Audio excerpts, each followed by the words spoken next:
凤家主眼底掠过了冷意，就他嘴上说的那些话，凤若也信。凤晴好歹是他的亲生女儿，凤若虽说是无辜的，但负债女还。凤家主脸起了冷意，温声安慰着凤若好了，别哭了，那是战家的三少爷，那他不给你面子不是很正常的事吗？别哭了，哭的妆都化了，等会儿去休息室里补补妆。凤家主叹口气，又说到阿若，我们凤家在江城虽说也是豪门，但不是顶尖级的豪门，我们连乔家都需要仰望的，而乔家又不如管城的战家，像战家那样的顶流豪门也没有多少家的吧，叫你不要去招惹战浩宇，你不把妈的话放在心上，偏要去招惹战浩宇其他人。妈可以帮你出气，对方是战浩宇，妈还真的不能为你出气。妈，凤若不甘心地叫喊着，以前不管我做了什么，妈都会帮我的。妈说了，如果对方不是战浩宇，妈就能帮你出气，是战浩宇，妈都要礼让他3分，怎么替你出气？况且这件事是你先动的手，你不打战浩宇，他会让人把你轰出来。凤若嘟着嘴说道，我就是看不惯他强行拉着我男神进酒店去，人家乔少都没有挣扎，你出什么手？乔少若是真不想和战浩宇纠缠，多的是办法摆脱，你怎么就看不出来？乔少对战浩宇是有点意思的。凤若顿时神情激动起来，妈，你怎么能这样说？乔少是个男人，他怎么可能对战浩宇有意思？分明就是战浩宇无耻至极，他是同性恋，看中谁就去追谁，纠缠谁只考虑他自己，不考虑别人。乔少讨厌他至极，咱们江城的千金小姐们也是厌恶他至极，都不知道战家怎么教出这样一个无耻至极的人，还说战家的家风好呢，能教出战浩宇这种无赖来，家风能好到哪里去？妈，你不帮我出气，是不是因为凤晴也喜欢乔少？乔少对凤晴的态度比对我好多了，你看到凤晴更有希望和乔少在一起，所以不帮我是吧？凤若因为过于生气，一怒之下就质问着凤家主对自己不够疼爱了，就偏心于凤晴这个亲生女儿。妈，我出生开始就是被你养着，是你亲自抚养到28岁的，我是你的女儿。凤家主眼底再次掠过了冷意，但他表面上并没有生气，反而起身绕过办公桌，来到了凤若的身边，抽了纸巾，爱怜的帮凤若擦拭着眼泪。好了，别哭了，你是妈的女儿，妈一直把你当成亲生女儿来看待的，你刚刚那样质疑妈，妈心里多难受呀。凤若也知道自己刚刚那样说就不理智，她现在凤家虽说还深得家人的疼爱，但这地位渐渐不如凤晴的了。她也清楚得很，只有牢牢地抓住母亲的疼爱，她才有机会夺回一切，否则她就只能眼睁睁地看着凤晴上位。妈，对不起，刚刚是我说错话了，咱们母女俩又没有隔夜仇。妈不生气，你喜欢乔少，妈知道。以前妈不赞成你去追求乔少，那是因为你是我们凤家的接班人啊。凤家主帮凤若擦去了眼泪后，柔声说道，乔少年轻有为，乔氏比我们凤家财力雄厚，在江城也比我们凤家有地位，乔少是不可能当上门女婿的，除非你能让他深爱你，为了你愿意当凤家的上门女婿。现在凤晴回来了，按我凤家的家规，以后还是要让凤晴上位，哪怕妈并不乐意看着她上位，但是家规如此，妈也无力改变。不过这样也好，凤晴和乔少是不可能的了，你却可以正大光明地追求乔少。阿若，你喜欢乔少，追求乔少要用对方法，不能仗势欺人，你也仗不起势来。那现在你的情敌都是很强大的，你要想想怎么样才能得到乔少的青睐。记住，只要你能让乔少爱上你，你的那些情敌再强大也无济于事。凤若若有所思啊，你看战浩宇厚颜无耻，不怕别人看笑话，对乔少死缠烂打，乔少是不是拿他没办法？战浩宇靠着不要脸的行径，不就在一步步的前进？你可以学学战浩宇的。凤若觉得母亲说的话有道理，便对母亲说道：“妈，我明白了，我不用把心思放在对付战浩宇身上，而是重点放在乔少身上，拿下了乔少才是正事。”凤家主笑着夸赞他：“不愧是我养大的女儿，一点就通。好了，别难过了，去补补妆。妈给你大嫂打电话，让她过来陪你去逛街，看看有什么想买的就买。谢谢妈。”凤若心情大好，立即起身走进休息室去补妆。她也听到了母亲还真的打电话给大嫂，让大嫂来公司接她，姑嫂俩可以一起去逛街购物。那在她补妆的时候呢，她听到了敲门声，很快就听到了母亲责骂的声音，她才知道是凤晴进来了。凤若妆都还没有补好就出去了。她最喜欢看到母亲责骂凤晴的场景，不知道凤晴做错了什么。她出去的时候，看到母亲把好几份文件撒在地面上，凤晴正就蹲着身子捡拾那些文件，一天天的都不知道你做什么。进公司快1年了，还什么都不懂，你咋这么笨呢？一点都不像是我凤家的女儿。凤家主黑着脸骂着凤晴，凤晴也不回话，默默地捡拾着地上的纸张。凤晴，我告诉你，就算你是我的亲生女儿，但你要是不熟悉公司事务，无法独当一面，家主之位不会交给你继承的。不要什么事都依赖着你的哥哥们，也不要依赖那些职业经理人，他们做出来的成绩，不是你想揽过去就能揽过去的。真当我什么都不知道。凤晴捡拾起那些纸张后站起来，看向母亲，试着解释几句。凤家主却不耐烦，又厉声地呵斥着出去：“马上出去，我都不想看到你，竟是一块烂泥，扶级都扶不上墙。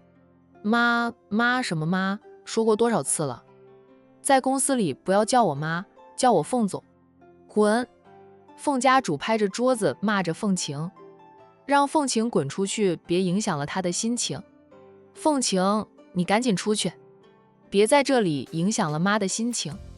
你看看你把妈气成什么样子了，赶紧出去吧。凤若充当着好人，劝着凤晴出去，她还上前去推拉着凤晴，让凤晴赶紧出去。凤晴没有再解释，也不反抗，任由着凤若推她出去。凤若把凤晴推出了办公室后，砰的一声关上了办公室的门。心里乐开了花。原来母亲交给凤晴打理的那些小生意，子公司完成的那么出色，看似被凤晴完全掌控，实际上是靠着别人帮的，抢占了哥哥们的功劳。这样子她放心了。只要凤晴一直都不能让母亲满意，就算她是母亲的亲生女儿又如何，照样不能坐上家主之位。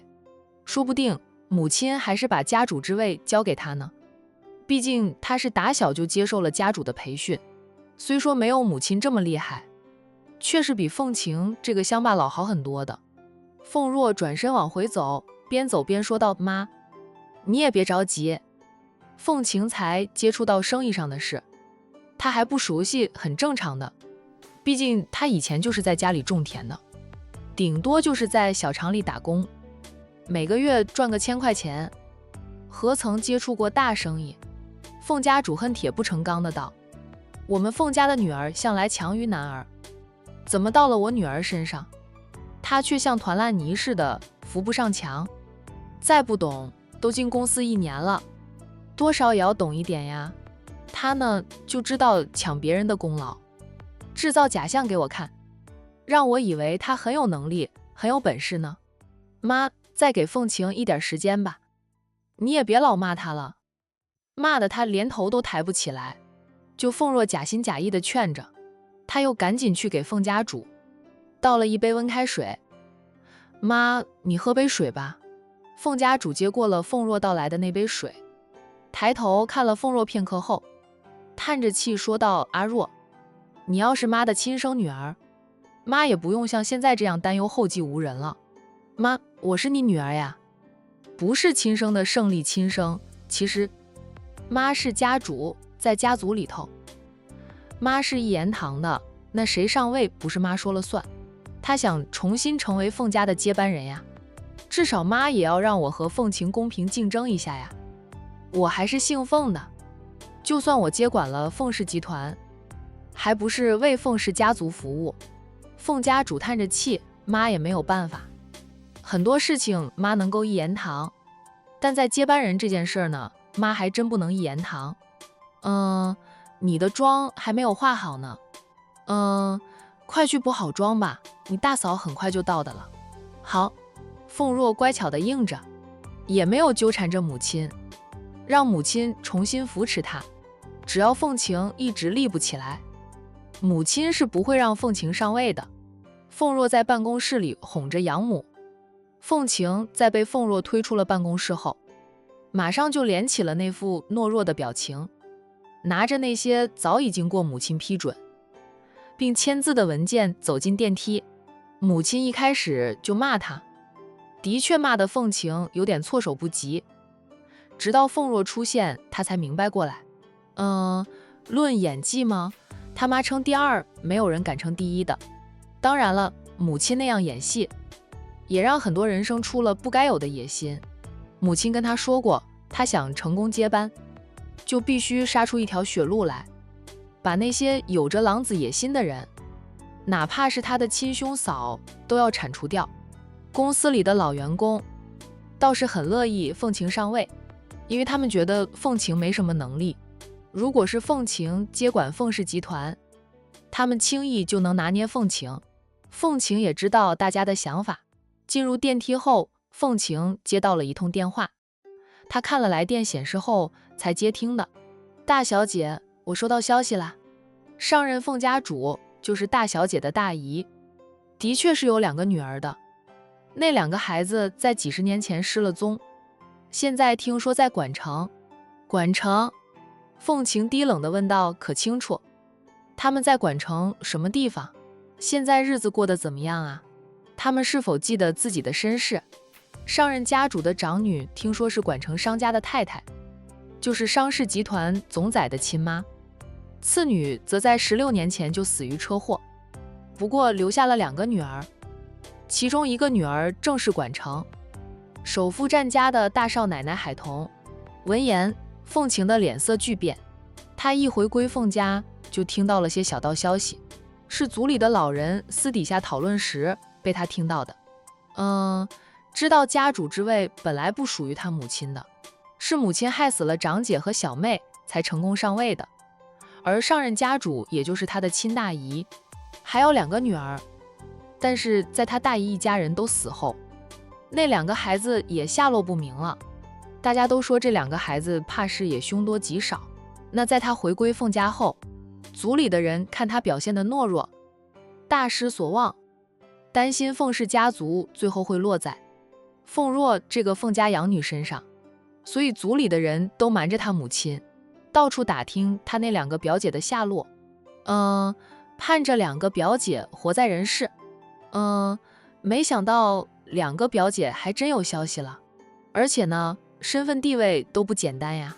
商氏集团在管城内市，唯一能与战氏集团斗上一斗的，是战氏集团的强劲对手，可见商氏集团的实力。2表姐虽说早死，但她留下来的2个女儿，其中1个是战家的大少奶奶海彤，早在各大城市上流社会这个圈子出了名的啊。海彤的影响力强大，若是让海彤和商太太知道这些陈年往事，极有可能还是血海深仇。还不知道会掀起多大的血雨腥风呢。凤晴仅是想着啊，就感到四肢都发冷。大小姐，大小姐，她的人在电话那边连声叫喊着。凤晴死死地捏着手机，冷静地回应着再去调查调查，要100%的准确率。我不想听到听说这样的答案。还有商太太的所有资料，尽快给我。海童由于已经成了各大城市上流社会的名人，他倒是不用去调查，况且海童的资料已经是公开的、透明的，没什么好查的了。就反而是商太太的资料，凤晴不清楚。那说来呢，她和商太太还是表姐妹呢。好，还有这件事不要让家主知道，组里那些人去打听消息的，你看看能瞒着就先瞒着，在没有100%确定之前，都不要泄露出来，免得影响了商太太的生活。如果瞒不住，就不用瞒了呀。大小姐，这个瞒不住，我就是从他们那里收到的消息，就现在他们已经派了人去管城见商太太了。凤晴沉默了片刻后说道：好，我知道了，家主那里先瞒着，他母亲抢来的东西估计最后是要还回去的，就看他怎么选择了。结束了通话后，凤晴往后靠在电梯壁上，呆呆地望着电梯顶。这个家族还真是乱呀。如果那些谣言都是事实，他亲妈双手沾满了鲜血，还是他大姨和小姨的鲜血，为了争权夺利，他亲妈这是连亲情都不顾了，够心狠手辣的。那他该怎么选择，怎么做？同流合污，凤晴做不到。他虽在农村长大，三观没有被养歪，他知道正与邪，善与恶。等确定管城的商太太就是他大姨的女儿后，再做安排吧。现在他要做的就是先掌控凤氏集团，他有权了，才能把凤家家主之位还给大姨的后代。短短的几分钟呢，凤晴已经做出了正确的决定。他决定想尽办法把凤家家主之位还给大姨的后代，那是属于大姨那一脉的。他本来就对这个家主之位没什么兴趣，就是认祖归宗后不得已杠起这个责任。知道有人比自己更正统啊，他就很乐意让贤，然后回去打理他自己的公司。就是商太太的年纪应该也有50几了吧，他如果接管凤氏家族，很快又要换人的，毕竟年纪大了，那精力不足，不知道商太太的女儿有没有这个能力。那这也是凤晴让人去调查商太太，想要商太太所有资料的原因。很快电梯门开了，凤晴神色自若地走出了电梯。就在她走出电梯的同时，凤家大少奶奶也进了1楼的电梯，准备上楼去接凤若。10分钟后，凤大少奶奶就和凤若双双走出凤氏集团的办公大楼，两个人坐同一辆车离开的。凤大少奶奶开车，凤若坐在副驾驶座上。在车子驶出凤氏集团后，凤若对大嫂说道：刚才我看到妈骂凤晴，骂得狗血淋头，把凤晴拿进去要妈过目的文件全都扔在地上。看到凤晴一声不敢吭，蹲在那里捡拾那些文件的时候，我觉得大快人心啊。那个乡巴佬还在我面前耀武扬威的，就在妈面前连吭一声都不敢。我虽然没有妈那么厉害，但也比凤晴好。妈说凤晴做出来的成绩都是夺取了大哥他们的功劳。其实凤晴什么都不懂，我还以为她真的是个扮猪吃老虎的厉害人呢。凤若觉得凤晴这样的人，如果不是血脉正统，压根儿就不是她的对手。我想回公司上班，让妈给我安排一个闲职。凤晴都反对，说什么公司不养闲人，难道他就是有用的人了？他还不是和闲人差不多啊？凤若憋了一肚子的话想说，此刻一股脑向凤大少奶奶倾诉着。在家里，父母兄嫂都还是偏疼他的。妈还说什么了？这凤大少奶奶呢，很乐意看到凤若和凤晴争。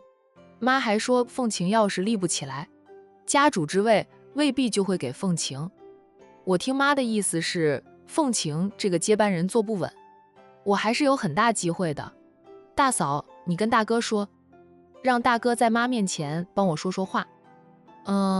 那让我回公司上班，我要和凤晴争到底。我好歹是妈一手培养出来的接班人。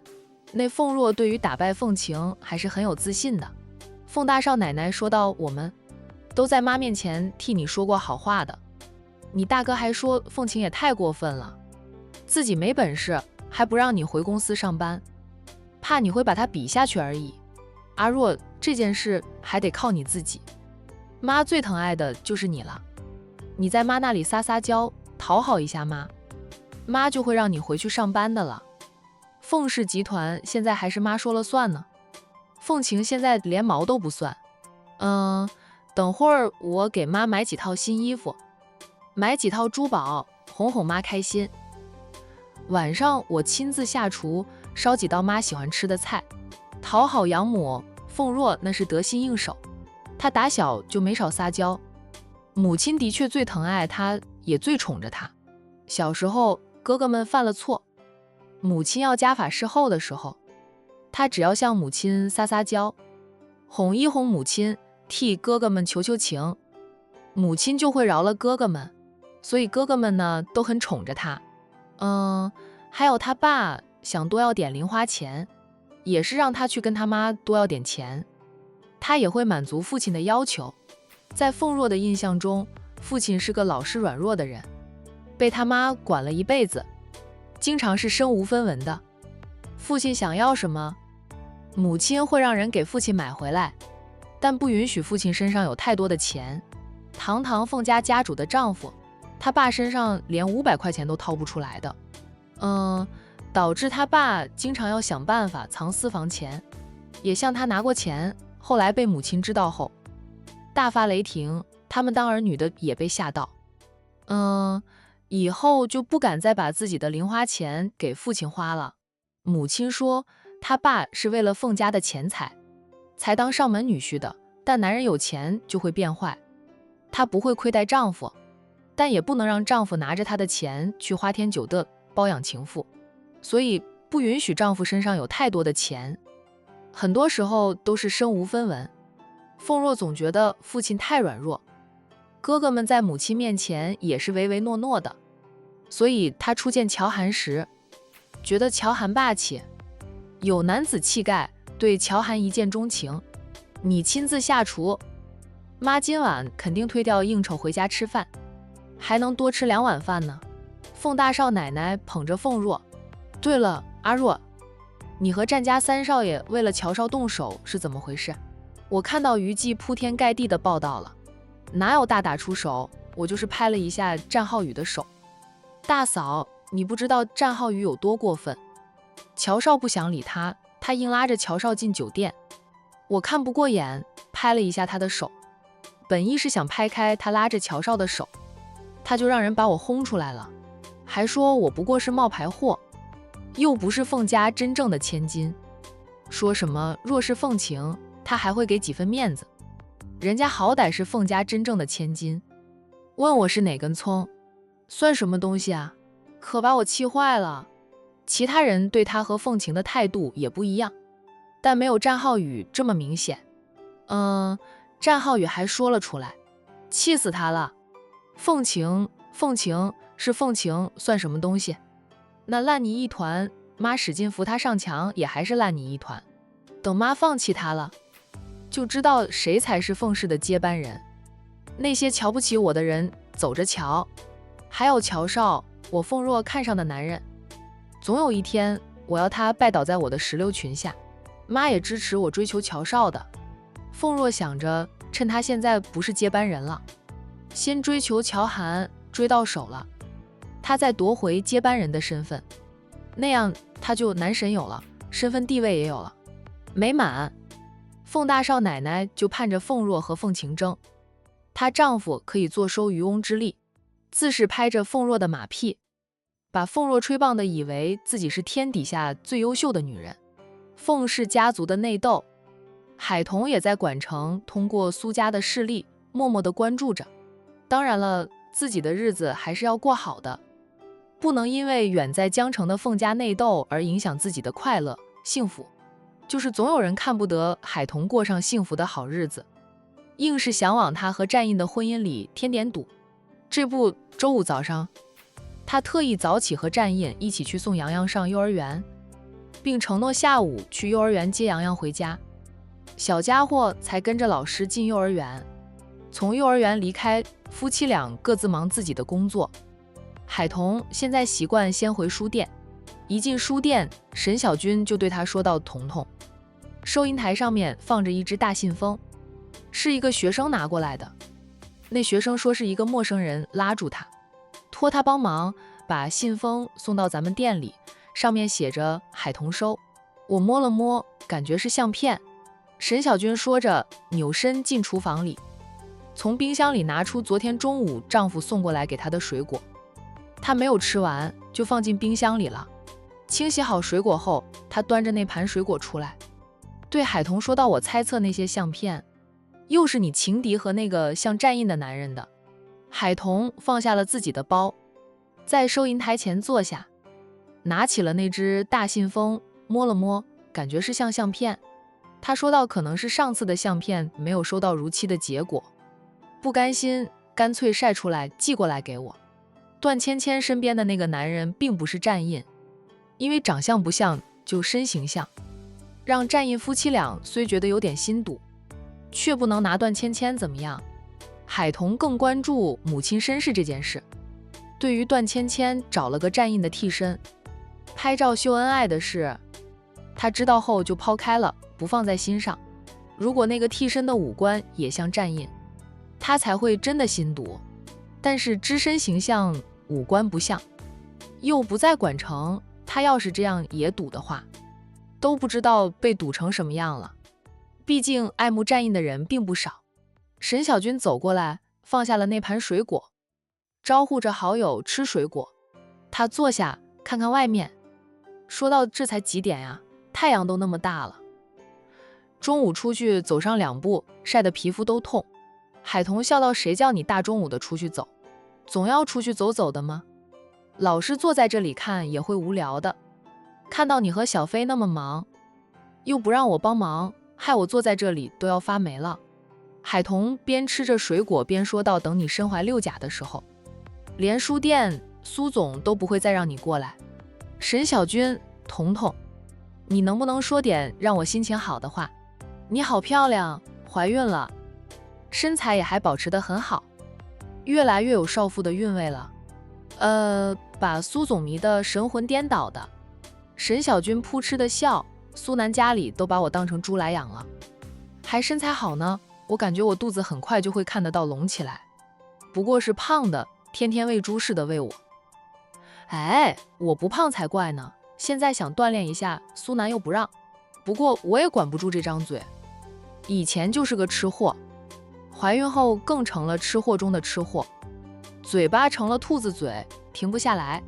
沈小军说着，又起身去拿来了2盒点心，这是我从家里带来的，家里的点心师新做的产品，我觉得很好吃，给你带了2盒过来尝尝。海童接过了1盒点心，说道：“你们家的点心师手艺是真心不错，我尝尝，好吃的话，带1盒回去让山庄里的点心师尝尝，偷偷师。这周回山庄过周末，隔2周回1次山庄，陪陪长辈们。我也有很多问题需要向我婆婆请教的。”唐君业是巴不得海童能早点上手，那样他就能当个甩手掌柜了。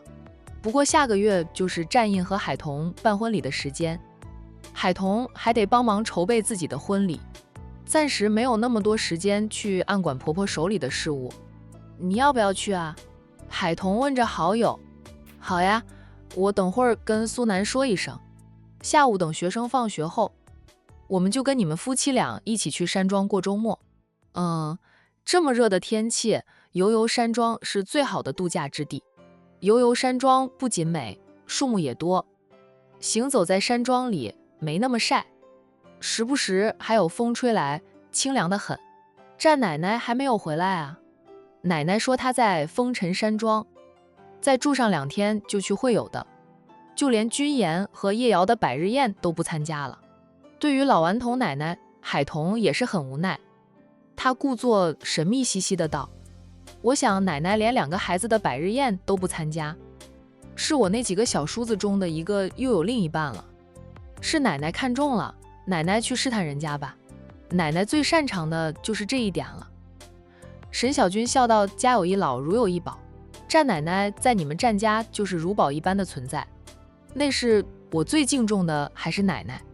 尝过了沈小军从苏家带来的点心后，海童觉得是很好吃，还有一盒味丰，他决定带回悠悠山庄，给山庄里的点心师尝尝。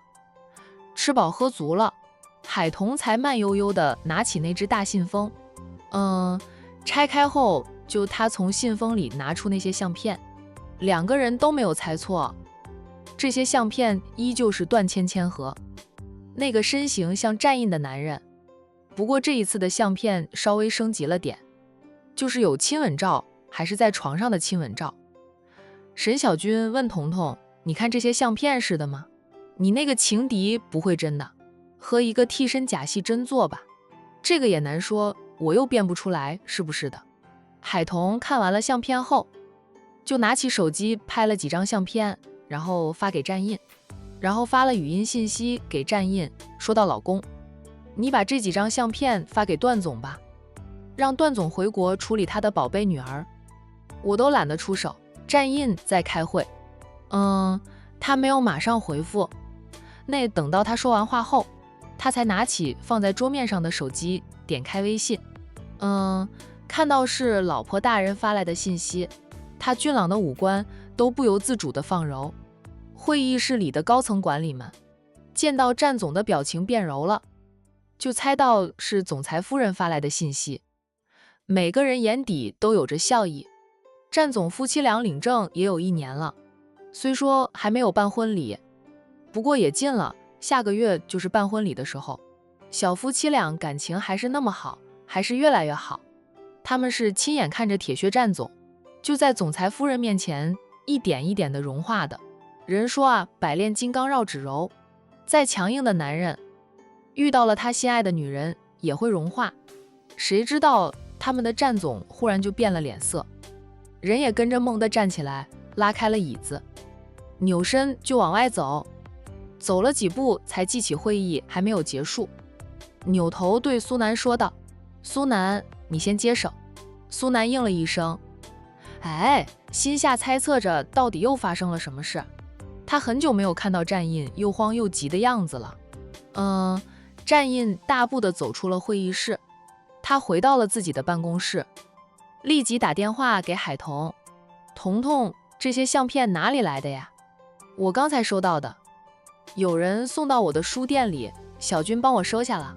战印低声骂了几句：老公，你也别生气，相片里的男人又不是你，不过身形有点像而已，他们拍在亲密的照片，都与你无关，段小姐找个替身而已。就是有心人老是给我送这些相片，存心想给我添堵，他们的阴谋不会得逞的，但是老看到别人的亲热照，我怕我会长针眼，得处理一下。放心哈，我没有误会你的，要是误会你，岂不是如了他们的愿？有时候我都想，要不咱们夫妻俩就演戏，故意装着误会重重的样子，你一气之下几天几夜不回家，像以前那样发脾气就不理不睬，也不回家，不接我电话，不回信息，拉黑我，那些人就会很开心了。否则人家做了这么多，我们都没有一点反应，感觉让人家白忙了似的。战印一脸的黑线，他咬牙切齿地低吼：海童，你皮痒了是吧？你敢那样做，我惩罚你的时候别哭着喊着求饶就行。海童的脸一红，这头狼就知道用这件事来威胁恐吓他。嘻嘻，好吧，我不是皮痒，我是手痒，很想跟人过2招。老公其实就是演戏吧，又不是真的那样，他们才会以为自己的招式有用。然后呢，我们狠狠地打他们的脸，多好玩呀！就演吗？好不好？要不太无聊了。人家眼看相片起不到作用，说不定又会想其他办法呢。战印要是有孙悟空的本事，保证一个跟斗云。翻到了海童的身边，狠狠地惩罚他一番。海童，战印再次严肃地叫喊着。海童撇撇嘴，知道他是不会愿意配合着演戏的。他还很生气，都连明代姓一起叫他了。不跟你开玩笑了，别生气，别生气啊！我们懒得出手收拾姓段的，就交给他爸去收拾他。段总的三观还是很正的，海童对段总印象很好，就是对段芊芊的印象不好。段芊芊是独生女，是段总吃了不少药，调理好身体才生到的孩子，就被养成了霸道的个性。他看中的东西，不管是人和物，都非要得到。段总肯定也和女儿谈过心，也骂过女儿，警告过女儿的，否则段芊芊不会安安静静地待在他的地盘，只敢找个替身拍拍照片，寄给他就给他天天堵。战印说道：“我等会儿就联系段总，把相片发给段总看，段总自会处理的。”两家集团合作的项目谈妥后，战印就没有再跟进这个项目，而是交给下面的人跟着。段总想到自己的女儿那么不要脸，明知道战印已婚，跟妻子的感情还很好，但是他的女儿还是对战印一见钟情，感情的事控制不住，也情有可原。毕竟战印就很出色，但是他的女儿却敢撩着战印，还想公开追求战印，这让段总火冒三丈。警告过女儿后，他愧对战印，所以战印不主动联系他，他也不敢打扰战印。段总现在还在国外出差，他需要在国外待上几个月的时间。段氏集团的事情基本上是交给段芊芊打理的，段芊芊名义上是段总的秘书，公司里的人却知道段氏集团，早晚会交到段芊芊的手里。段总不在时，段芊芊打理着公司的大小事情，也不会有人多说。不过段总对女儿还是有点防备着，担心她出差了，没有人管制着女儿，女儿会做出错误的事情，还特意给了大侄儿一点权利，就让段琪帮他盯着女儿的举动，特别交代了段琪，不允许段芊芊私自前往管城，私自接触战印。中午我过去接你一起吃饭。好，逗得老公生气了。海童现在乖得很，老公说什么就是什么。下午我休息，我们早点回山庄，在山庄吃晚饭，我已经跟妈说了。好，你下午不上班没问题吧？那苏总也要陪小军的。战印默了默后说道，就算我1个月不回公司，战氏集团也能正常运转。苏南现在比我轻松多了，以前他们俩最忙的，现在苏南最轻松。就每天正常上下班，到点了就走，绝对不会在公司多留10分钟，也不怎么应酬了。说什么应酬要喝酒要抽烟，他带着烟酒味回家，会熏着他老婆和孩子，那战印也不能逼着他应酬啊。很多时候都是战印应酬了，不过战印也不会像婚前那样天天忙到半夜3更，晚上9点他就会结束工作，9点半左右到家陪老婆。海童笑道，感觉你在嫉妒苏总很轻松似的，他现在是比我轻松，还不许我羡慕嫉妒一下呀。海童笑着提醒他，战氏集团是你家的公司，苏总是给你打工的，你在忙吧，你先忙，我去整理一下书架，就再去郑叔那里串串门。说着，海童就挂断了电话。